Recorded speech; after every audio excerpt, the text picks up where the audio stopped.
Obispo Aquila, la complacencia con el pecado en la Iglesia nos ha llevado a donde estamos hoy. El arzobispo de Denver, Samuel Aquila, apoya que una comisión que incluya laicos examine las acusaciones contra sacerdotes y obispos, para evitar que vuelvan a encubrirse casos. Religión en Libertad, 16 de agosto 2018.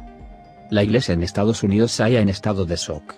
Las acusaciones de abuso contra el cardenal Theodoret Carrick, arzobispo emérito de Washington, le han apartado del cardenalato y ponen en el ojo del huracán la forma en la que una persona acusada de esos hechos y de su encubrimiento, y cuyos actos eran conocidos, pudo llegar tan alto.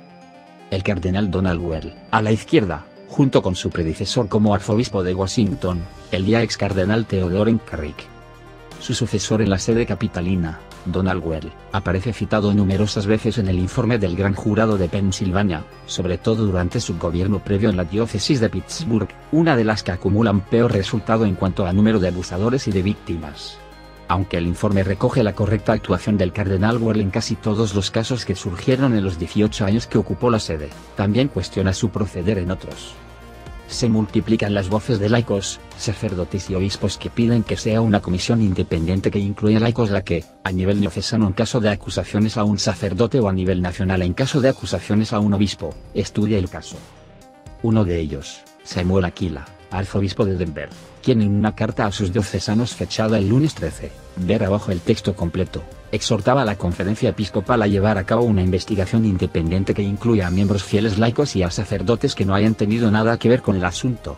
También se dirigía al Papa Francisco, dado que obispos y cardenales están bajo su jurisdicción, para rogarle humildemente que conduzca una investigación independiente como la que llevó a cabo en Chile. Comparte ira, tristeza y vergüenza ante las revelaciones sobre Carrick, y pide a los sacerdotes y fieles de su diócesis misas y plegarias, anunciadas públicamente, en reparación por los pecados cometidos por cardenales, obispos, presbíteros y diáconos. Complacencia con el pecado. El escrito de Monseñor Aquila es también relevante por ir al fondo de la cuestión en lo que atañe a la fe y la moral de la Iglesia. El obispo evoca la terrible advertencia del Señor a Elí por medio de Samuel: cumpliré todo cuanto he dicho contra la familia de Elí, desde el principio hasta el fin. Ya le he anunciado que voy a condenar a su familia para siempre, porque sabía que sus hijos vilipendiaban a Dios y no los ha corregido. 1 San 3, 12-13. Samuel traslada a Elí los juicios de Dios sobre su casa, 1780. Las negritas, únicas en todo el documento, son de Monseñor Aquila, quien recalca así la dureza de los castigos de Dios contra las personas que, ejerciendo un poder de gobierno, se abstienen de actuar contra los malvados. Y enseguida anuncia el punto central de su carta, que es de corte moral y espiritual. Debemos reconocer que la complacencia sobre el mal y el pecado están presentes tanto en la Iglesia como en el mundo y nos ha llevado a donde hoy nos encontramos. Esta cultura de complacencia entre clérigos y laicos tiene que terminar. Hemos fallado en reconocer que la batalla espiritual es real, añade Aquila. Algunos dicen que el Señor ha abandonado a la Iglesia, pero esto no es verdad. Más bien, hay unos en la Iglesia que han abandonado a Jesús y al Evangelio. El diablo y el infierno. En esa batalla está muy presente alguien de quien el Papa Francisco habla frecuentemente en sus homilías: el diablo es real y nos aparta de los caminos de Jesús y del amor del Padre. El diablo utiliza la confusión, el caos, el desánimo y los pensamientos negativos para alejarnos de Jesús. Como enseña la historia de la salvación desde Adán y Eva, en el Antiguo y el Nuevo Testamento, cuando se abandonan los caminos de Dios, Dios deja que los seres humanos sigan su rumbo y esto siempre trae consecuencias graves. Disfrutad sin trabas, uno de los lemas de la liberación sexual en el mayo del 68 francés. El arzobispo de Denver se aparta de todo sociologismo al enjuiciar la situación, quizá la razón de nuestras iglesias vacías, el drástico declive de fe en Europa y el Occidente, la aniquilación de muchas órdenes religiosas y la crisis de abuso sexual, es que no estamos adheridos a Cristo, la verdadera vid. En el centro de la crisis de hoy se encuentra una crisis espiritual que depende más en la solución del hombre que en el Evangelio y en Jesús. El precio del discipulado es real e incluye el morir a nosotros mismos, una entrega total a Jesús. Por eso nuestra respuesta a esta complacencia debe ser un retorno a los caminos de Dios, quien dispone la senda de gracia que nos preserva de los peligros verdaderos del pecado y de los ataques del maligno. Y algo más, porque los pecados tienen también consecuencias para uno mismo, la caridad y la verdad siempre han de ir unidas. Un discípulo nunca ha de conducir a nadie al pecado o consentirlo. Jesús nunca consintió el pecado. Al contrario, enseñó que para los impenitentes la consecuencia de no arrepentirse es el infierno. La voz de Dios o la voz del mundo. Monseñor Aquila invita a todos los cristianos, incluyendo el Papa, los cardenales y los obispos, a preguntarse, en la formación de mi conciencia, ¿escucho la voz de Dios, la voz del mundo o mi propia voz? Y, ¿examino la voz que escucho para asegurarme que está de acuerdo al Evangelio? La crisis por la que está atravesando la Iglesia a raíz de los casos de abuso se mueve en un ámbito muy concreto, la sexualidad, y el prelado norteamericano, quien en su juventud inició la carrera de medicina, lamenta que demasiados clérigos y laicos han escuchado más al mundo que a Cristo y a la Iglesia al tratarse de la sexualidad humana. Las consecuencias de un planteamiento mundano de la sexualidad se hacen evidentes en la distorsión de este precioso don y en la confusión sobre la sexualidad, que aumenta diariamente. Y eso ha sucedido a pesar de que a lo largo de los siglos las enseñanzas de la Iglesia sobre la sexualidad humana han sido claras y quienes las han puesto en práctica pueden dar fe de la curación, la libertad y la alegría que aportan, porque es Dios quien cura y restaura el orden. Por eso, en medio de la oscuridad de la revolución sexual y todo lo que esto ha traído, la Iglesia debe, de manera decisiva, retornar a la verdad, dignidad y belleza de la sexualidad humana. La encíclica Humanae Vitae de Pablo VI recuerda el punto central que diferencia a la Iglesia del mundo en cuanto a la sexualidad, recuerda Aquila, cada acto sexual que tiene lugar fuera del matrimonio entre un hombre y una mujer es contrario a la ley de Dios. En junio pasado, y con motivo del cincuentenario de la encíclica Humanae Vitae, Monseñor Aquila ofreció a sus fieles una carta pastoral sobre el esplendor del amor. La línea marcada por Pablo VI es la que hay que seguir, apunta ahora de nuevo, debemos enseñar que cada acto sexual que tiene lugar fuera del matrimonio entre un hombre y una mujer no está de acuerdo con el plan que Dios tiene para nuestra felicidad. Cuando uno separa en el acto sexual el aspecto procreativo del unitivo, casi cualquier acto sexual está justificado. El beato Pablo VI puntualizó en la encíclica Humanae Vitae que esta separación ha tenido y seguirá teniendo consecuencias negativas en la Iglesia y la sociedad. Del mismo modo, nosotros también debemos enseñar que, de acuerdo con las Sagradas Escrituras y la tradición, los actos homosexuales están intrínsecamente desordenados. Ellos son contrarios a la ley natural y no proceden de una verdadera complementariedad afectiva y sexual. Catecismo de la Iglesia Católica, 2357.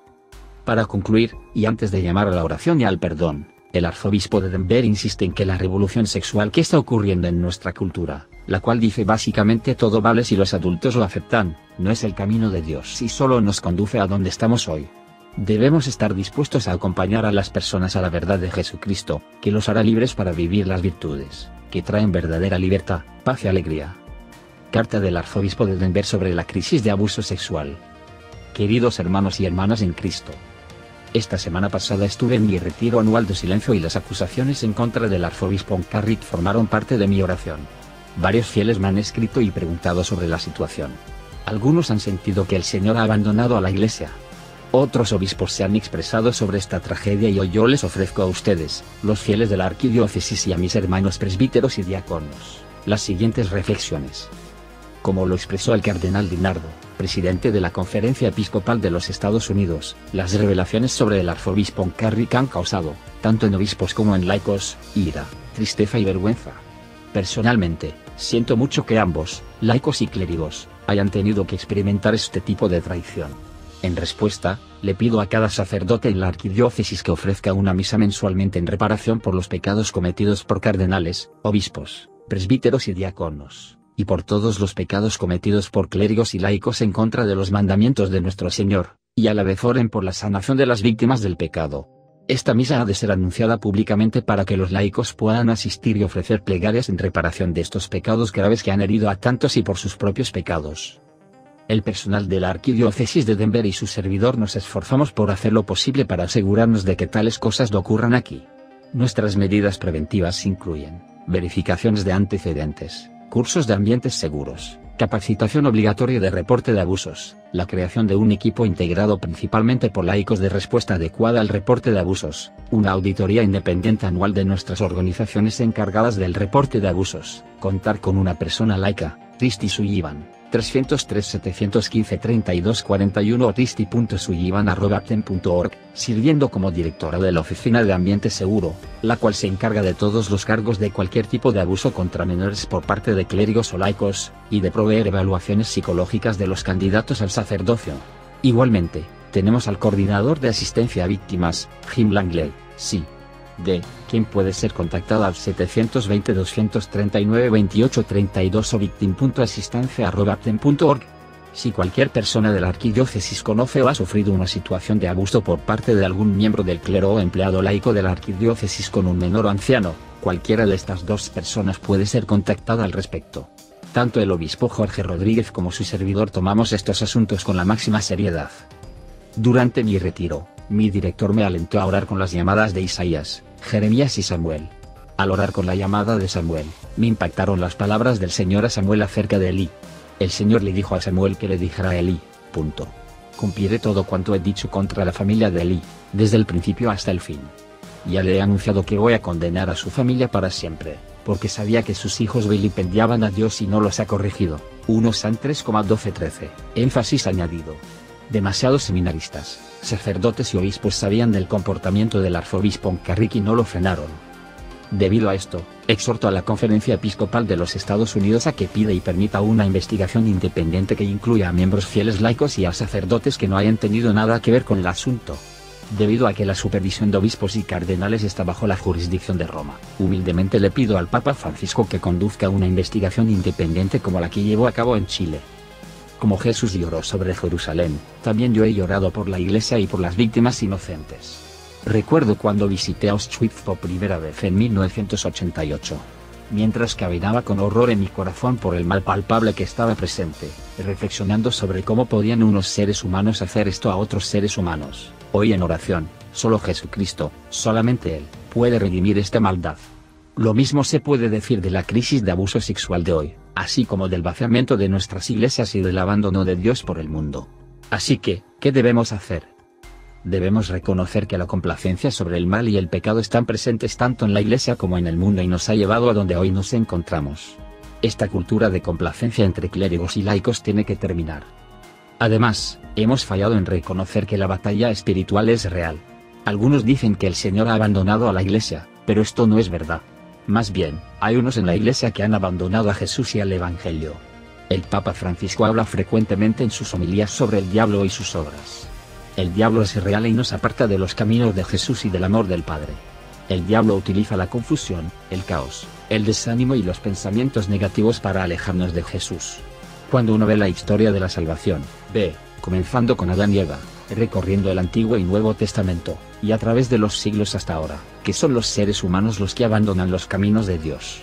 Cuando se abandonan los caminos de Dios, Dios deja que los seres humanos sigan su rumbo y esto siempre trae consecuencias graves.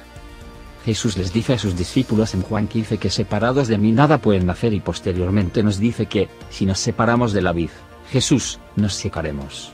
Quizá la razón de nuestras iglesias vacías, el drástico declive de fe en Europa y el Occidente, la aniquilación de muchas órdenes religiosas y la crisis de abuso sexual, es que no estamos adheridos a Cristo, la verdadera vid. En el centro de la crisis de hoy se encuentra una crisis espiritual que depende más en la solución del hombre que en el Evangelio y en Jesús. El precio del discipulado es real e incluye el morir a nosotros mismos, una entrega total a Jesús, quien nos ama y desea solamente nuestro bien y alegría. LC 9, 23-26, LC 14, 25-35, MT 16, 24, JN 15, 11. Por tanto, nuestra respuesta a esta complacencia debe ser un retorno a los caminos de Dios, quien dispone la senda de gracia que nos preserva de los peligros verdaderos del pecado y de los ataques del maligno. El Padre nos ha dado a su Hijo Jesús, las bienaventuranzas, los evangelios, la verdad y sus mandamientos por amor a nosotros, para mantenernos por la senda estrecha del amor. Él es misericordioso en todo lo que nos ha dado.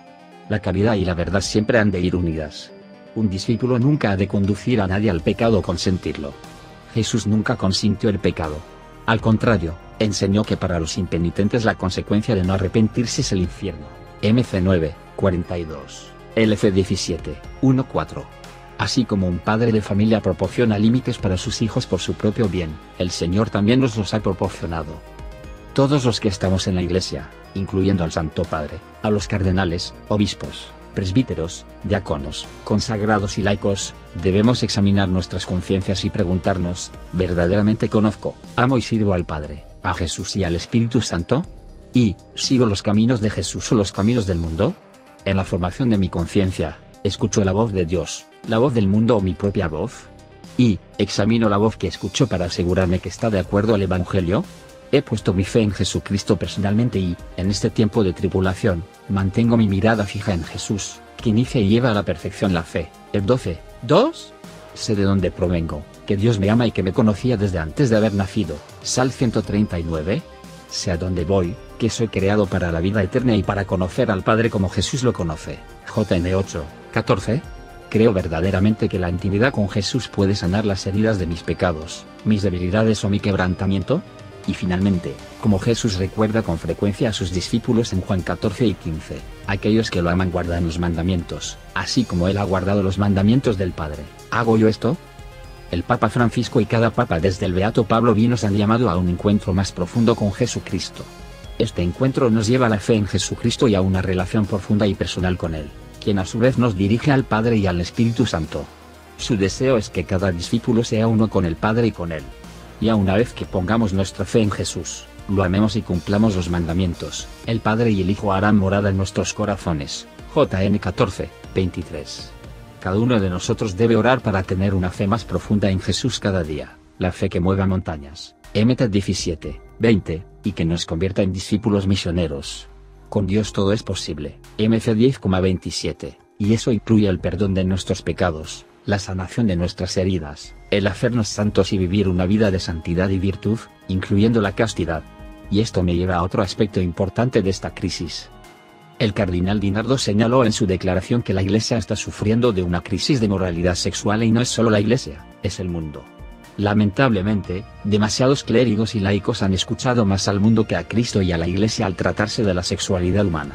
Las consecuencias de un planteamiento mundano de la sexualidad se hacen evidentes en la distorsión de este precioso don y en la confusión sobre la sexualidad, que aumenta diariamente. A lo largo de los siglos las enseñanzas de la Iglesia sobre la sexualidad humana han sido claras.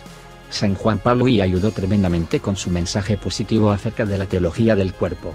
Asimismo, aquellos que han recibido las enseñanzas de la Iglesia y que han sido acompañados de una manera amorosa y misericordiosa, ya sean jóvenes o ancianos, han testificado la verdad que contienen estas enseñanzas, así como también la curación, la libertad y la alegría que esto trae.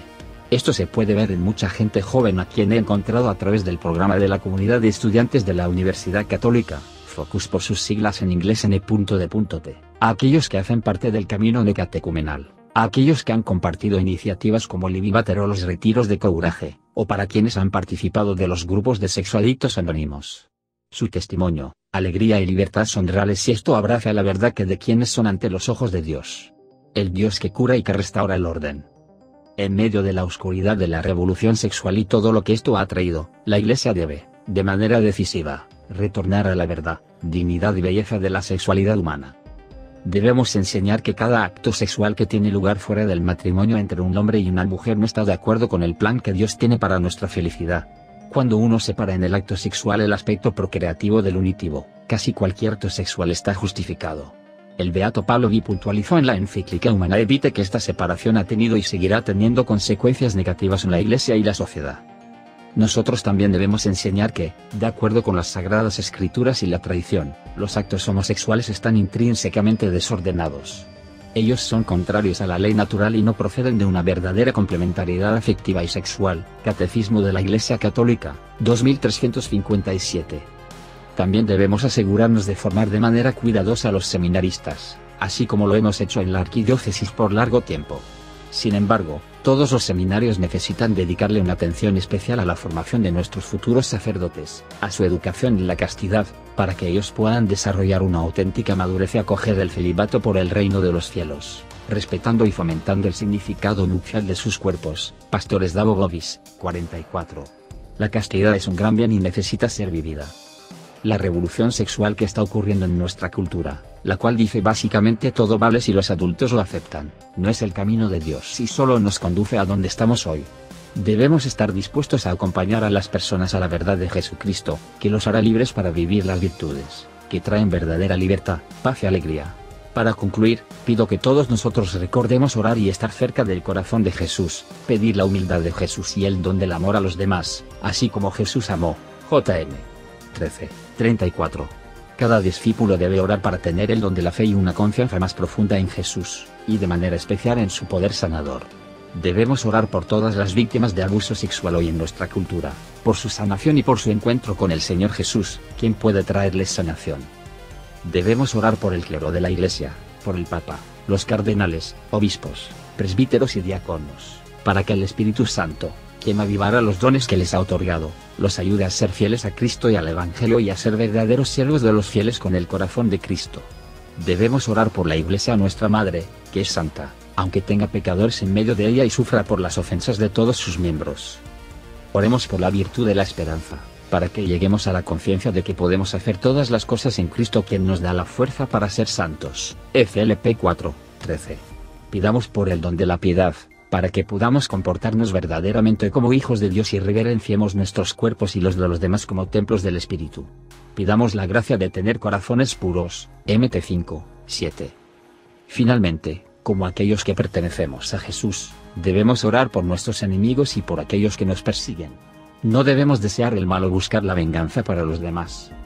PR 24:29, MT 5:44-48, Col 3:13, Ron 12:19-21. Cada ser humano es un pecador que Dios ama y tiene necesidad de la misericordia de Jesús. Jesús perdonó a cada ser humano desde la cruz cuando dijo: Padre, perdónalos porque no saben lo que hacen. Sin importar cuán enorme sea el pecado, el Señor está dispuesto a perdonarnos si nos convertimos. Si creemos en la buena nueva, MC 1:15. Este perdón, como su amor, debe ser recibido. Él nos recuerda ser misericordiosos como su Padre es misericordioso y que el Padre ama tanto a los justos como a los pecadores. MT 5:44-48. En este tiempo de oscuridad, pongamos nuestra fe, confianza y amor en Jesús, quien es nuestro Salvador y Redentor, quien es aquel que nos liberará y para que vivamos en su verdad y su luz. Con el amor de Jesucristo, el buen pastor. Su Excelencia Rema. Samuel J. Aquila, STL. Arzobispo de Denver. Dado en Denver el 13 de agosto, 2018.